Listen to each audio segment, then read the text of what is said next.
Between the early 1970s and late 1980s, few figures in the world of jazz rock were as tenacious and prolific as Jean-Luc Ponty, who released about a dozen albums on Atlantic between 1975 and 1985, after his stint with the Mahavishnu Orchestra on their albums Apocalypse and Vision of the Emerald Beyond. And from the fifth album of his Atlantic Records sequence, Cosmic Messenger, the track Don't Let the World Pass You By.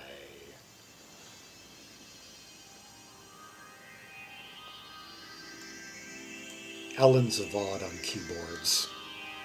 Got that really diamond-like glimmer.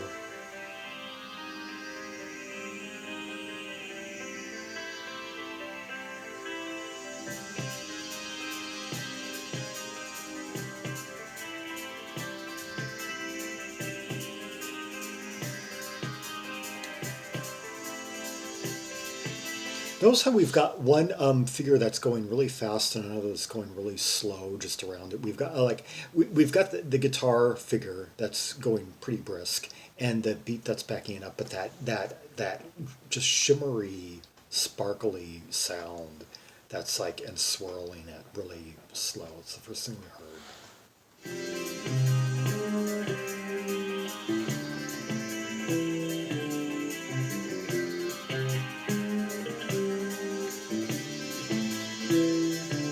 And like the bass kind of going at like half the tempo as the guitar, but faster nonetheless than the key. So we've got all these different tempos creating this tension right here.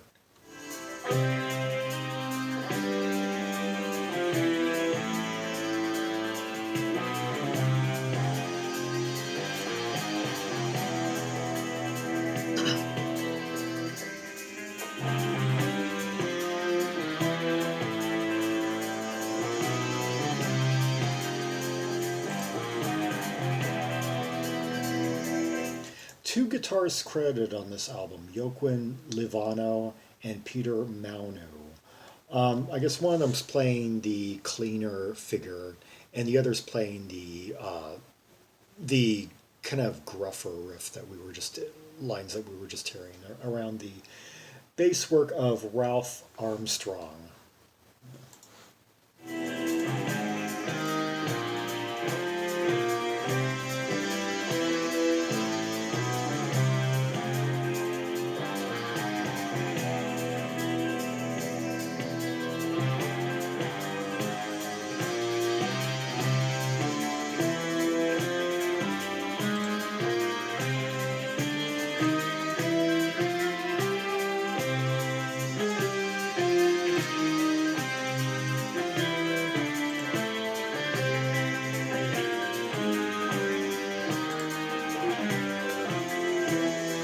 Let's see.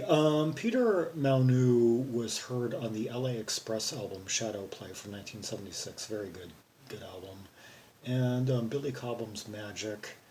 And let's see, records by the Klaus Ogerman Orchestra. Yeah, that guy worked with Jan Ackerman.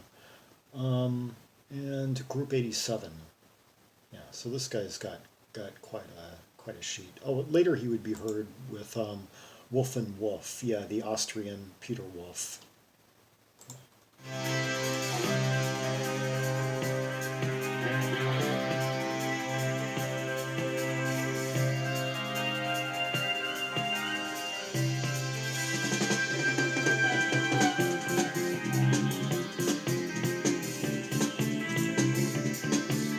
Now things are getting really intense and speeding up, and we're spinning really fast. Whether we're orbiting the Earth, whether we're heading to Earth, don't let the world pass you by. I think this song title may tie in with the cover somewhat. It shows a figure kind of in flight or in descent over a body of water.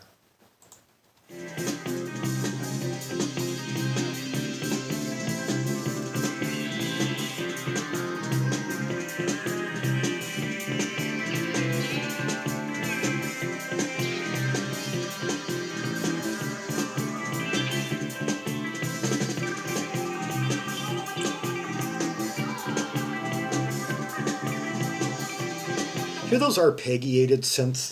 They're coming for me. They're coming out of my right speaker over here.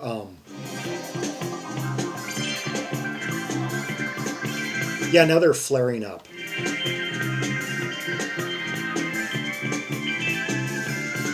That's like either an ARP or a Moog.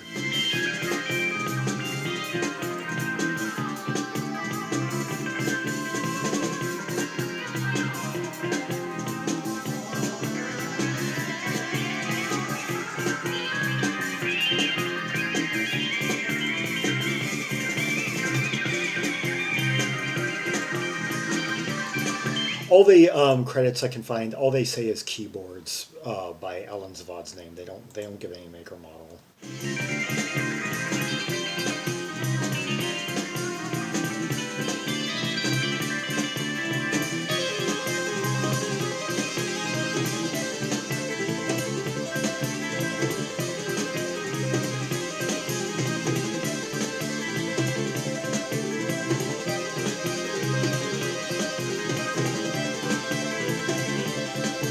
Oh, Jean-Luc Ponty, in addition to playing electric violin and acoustic violin, he also plays lead synthesizer, they say, organ, and orchestron. Interesting. Looking that up. And yeah, it's a keyboard. And Peter Maunu plays guitar synthesizer, whereas Allan Zavod is credited with just keyboards. But I know that crystal sound that we heard at the beginning, that sparkling sustained notes, that's Allan Zavod, because every single album that he played on with Jean-Luc Ponty had that sound on some of the tracks, whereas it was never present before or after his time in Jean-Luc Ponty's backing band.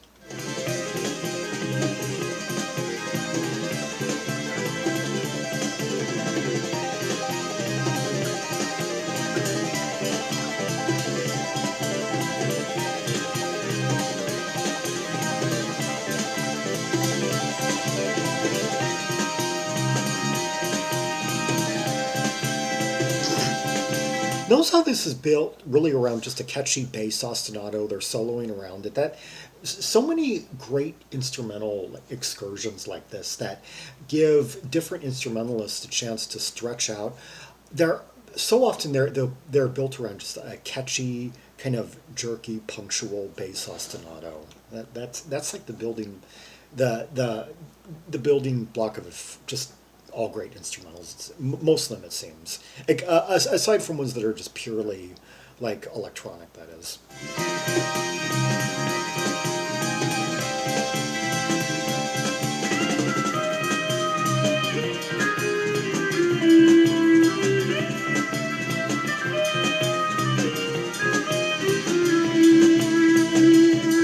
And notice how simple the bass ostinato is. It basically just keeps switching between two tonics. Dun dun dun dun dun dun dun dun dun dun dun dun dun dun D D D D D D na na F F F and dun dun dun dun dun dun dun. Yeah.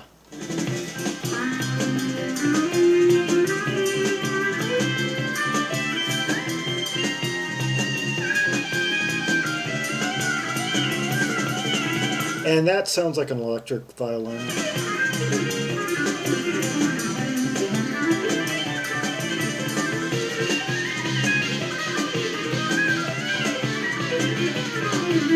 I love those silky smooth violin lines that almost blend in with synthesizer at times. It's like one trades off to the other. And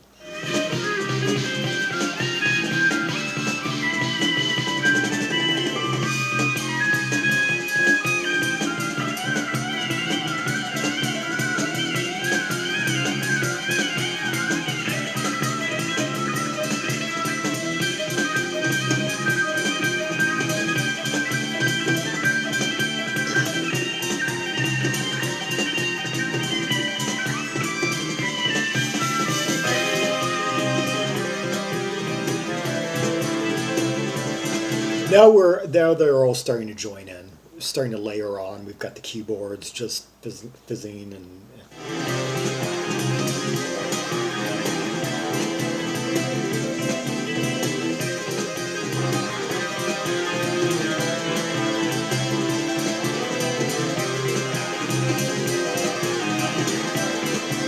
think I'm hearing four layers right here. We've got they're almost like stacked. We've got the drums, the bass. We've got that keyboard that's like on top of it, that just playing really fast, playing those really fast, bright notes. And then the guitar kind of playing slightly slower, kind of down in the mix slightly, kind of just filling things.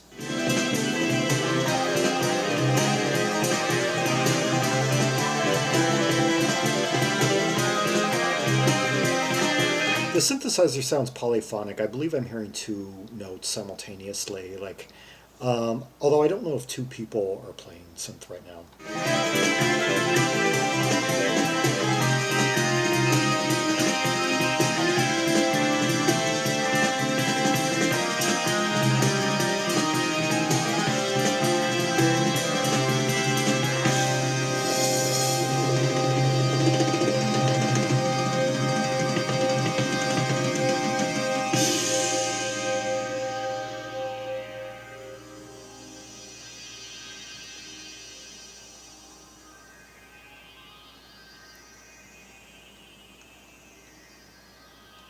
Beautiful track. One that just started out slowly with some very hypnotic, like, oh, just myriad sounds just glistening in, coming in, spinning, kind of weaving around slowly, layers building in intensity, the rhythmic component picking up, taking things faster and faster, and then suddenly just sweeping everything into this spiral of speed and flurry and harmonic, just overload, and then finally we come to a climax, and then slow fade out. And, yeah, "Don't Let the World Pass You by Jean-Luc Ponty. And I guess all the busyness that we heard is, or the gradual, the enveloping, just speed and notes that we was just kind of like the day to day. Maybe it was to represent the day to. In fact, the day to day grind, I was about to say, but perhaps it could have been a precursor thematically to the stuff that he was doing in the 80s, like on Open Mind, around that time, Individual Choice, where he was doing that kind of minimalist influence, that Philip Glass kind of influence that crept in, where he was doing some music that I think had been synchronized to films in the same vein as Koenigsegg, those movies with all that fast movement. I think his music had some involvement in that whole series. It's been like 30 years since I've seen those. They were a really big deal. They were seen as quite innovative in like experimental filmmaking back in the mid 80s, and they were examined for what their depictions of life, of day to day, like urban living and such. They've been analyzed from various angles, and I think one of the underlying one of the takeaways that a lot of people had, that sociologists had at the time, was that people are just too caught up in consumer culture and the day-to-day grind, and that people need to slow down, smell the roses, and think about their environment, and think about nature. That's kind of what I draw from it anyway. Jean-Luc Ponty, the album Cosmic Messenger, released in 1978 on Atlantic Records. The fifth of his, I think 12 album Atlantic run that went up through Fables in 1985, where he was putting out an album a year, exploring different areas of different at the nexus of jazz and rock. For more rubies and sapphires from the catalog of Jean-Luc Ponty, see the directory of albums by French artists linked in the description. Yes, Jean-Luc Ponty has been based in the United States since the late 1960s, but he's still French born and he's got some of that. He did bring some French jazz influences to a wider audience. If you probe more into the French jazz scene, you'll hear some traits like the band Transit Express. They're sort of a Jean-Luc Ponty vibe. Bands like Edition Special had it somewhat, and yeah. Yeah, see it's over 1,000 titles on there that can keep you busy for years exploring red hot tracks and tasty purples from the catalog of Jean-Luc Ponty and many others, jazz rock, symphonic rock, folk rock, new wave. Um, and like and subscribe and leave a comment on any points you would like to make that I may have missed or observations you had about this track. And follow me on social media to know when the next video is coming up. And until next time, this is Zaragon, the world's most ear travel trimaximalist, signing off.